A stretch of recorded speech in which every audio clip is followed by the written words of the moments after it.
അല്ലേ? അതായത് 16-ാം തീയതി രാത്രി പാലക്കാട് ജംഗ്ഷൻ റെയിൽവേ സ്റ്റേഷനിൽ വെച്ച് സംഭവിച്ചതാണിത്. അതായത് കോട്ടുവായ ഇട്ടതിന് ശേഷം വായ അടക്കാൻ കഴിയാത്ത വന്ന ഒരു യാത്രക്കാരന് നമ്മുടെ പാലക്കാട് ജംഗ്ഷൻ റെയിൽവേ സ്റ്റേഷനിലെ ജിതിൻ എന്ന ഡോക്ടർ അടിയന്തരമായിട്ട് സഹായം നൽകിയ ഈ കാഴ്ചയാണ് വൈറലായത്.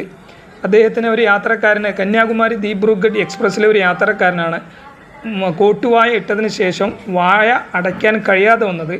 അങ്ങനെ റെയിൽവേ TTയെ അറിയിക്കുകയും TT പാലക്കാട് ജംഗ്ഷൻ സ്റ്റേഷനിൽ വിളിച്ച് ഡോക്ടറെ ആവശ്യപ്പെടുകയും അതിൻ്റെ ഫലമായി ഡ്യൂട്ടിയിലുണ്ടായിരുന്ന നമ്മുടെ ജിതിൻ ഡോക്ടറാണ് വന്ന് അറ്റൻഡ് ചെയ്തത്. ബാക്കി നിങ്ങൾക്ക് വീഡിയോയിൽ കാണാം. അദ്ദേഹം ചോദിക്കുന്നുണ്ട്, നിങ്ങൾ മലയാളിയാണോ എന്താണെന്ന്. അങ്ങനെ യാത്രക്കാരന് അതിനൊന്നും തക്കതായിട്ടുള്ള മറുപടി നൽകാനും കഴിയുന്നില്ല. വായ തുറന്ന അവസ്ഥയിൽ തന്നെയായിരുന്നു. ജിതിൻ ഡോക്ടറുടെ തക്കതായിട്ടുള്ള സഹായം കൊണ്ട് മാത്രമാണ് അത് പരിപൂർണമായിട്ടുള്ള പൂർവ്വസ്ഥിതിയിലേക്ക് വന്നത്. അദ്ദേഹം കറക്റ്റായിട്ട് നിങ്ങൾക്ക് വീഡിയോയിൽ കാണാം, 2 കൈകൾ വെച്ച് വായ തുറന്നിരിക്കുന്ന ആ അവസ്ഥയിൽ നിന്ന് യാത്രക്കാരനെ വളരെ സുരക്ഷിതമായി മോചിപ്പിക്കുന്ന ഒരു കാഴ്ച. ഈ കാഴ്ച ഇന്നലെ വൈറലായിരുന്നു.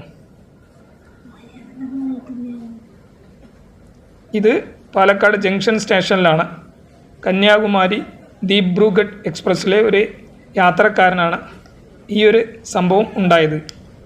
ഈ അസുഖത്തിന് നമ്മൾ പറയുന്നത് TMJ ഡിസ്ലൊക്കേഷൻ എന്നാണ് പറയുക. ഇത് സംഭവിച്ചു കഴിഞ്ഞാൽ ചെയ്യേണ്ടത് ഇങ്ങനെയാണ്. വേദനയുണ്ട്, യാത്രക്കാരൻ കുറച്ച് വേദന സൗണ്ട് ഇടുന്നുണ്ടായിരുന്നു.